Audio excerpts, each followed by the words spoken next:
మా యొక్క D6 news channel subscribe చేసుకోవడం ద్వారా మేము అందించే లైవ్ బ్రేకింగ్ నిరంతర వార్తలు మీరు చూడవచ్చు. ముఖ్యమంత్రి గారు కొడంగల్లో మరి అదే ప్రజల మీద బలవంతంగా వాళ్ళ భూములను లాక్కోవడానికి ప్రయత్నించి వాళ్ళు ఇవ్వనని చెప్పేసరికి వాళ్ళ మీద లాఠీ చార్జీలతో బలవంతపు కేసులను పెట్టి ఈరోజు జైలుకు పంపడం అనేది చాలా దారుణమైన పరిస్థితి. కాబట్టి ఇది మంచి పద్ధతి కాదు.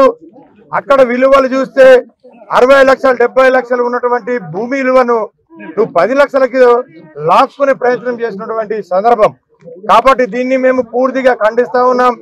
గిరిజన సంఘాల తరఫున కానీ వివిధ సంఘాల తరఫున మేము అందరం ఖండిస్తా ఉన్నాం. మేము కూడా త్వరలోనే ప్రతి ఒక్క జిల్లాలలో కూడా వాళ్ళకు మద్దతుగా ఖచ్చితంగా ఏదైతే ఉన్నదో ప్రతి ఒక్క జిల్లా కలెక్టర్ ఎదురుగా మేము కూడా ధర్నాలు మొదలు పెడతామని చెప్పేసి ఈ తర్వాత తెలియజేసుకుంటున్నాం. కాబట్టి తప్పకుండా మీకు గుణపాఠం చెప్పే రోజులు దగ్గర పడ్డాయి. ఎందుకంటే మామూలు వాళ్ళు దాడి చేసే పరిస్థితులు కూడా లేని పరిస్థితి.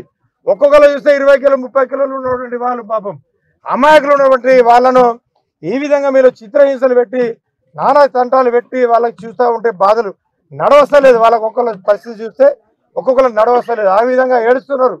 అమాయకులను మీరు ఈ విధంగా ఏదైతే మీ పోలీసులను పెట్టి బలవంతం ఒక్కొక్క పోలీసు వాళ్ళు ఏదైతే వాళ్ళ కుటుంబాలలో చిత్రహింసలు పెట్టి లోపల పెట్టి చాలా దారుణంగా లాఠీలతో కొట్టడం వాళ్ళకి నడవరాని పరిస్థితి ఈరోజు. కాబట్టి వాళ్ళని చూస్తే చాలా బాధ కనిపిస్తుంది. కాబట్టి మా నాయకత్వం కూడా వాళ్ళందరినీ మేమందరం టీంల పరంగా మేమందరము పెద్దలు గౌరవనీయులు కేటీఆర్ గారు ఏదైతే ఉన్నారో వాళ్ళు వచ్చి ఈరోజు వాళ్ళని పరమేశ్వరం వాళ్ళు చూస్తే కాళ్ళు వల్ల పడతా ఉన్నారు, ఏడుస్తా ఉన్నారు.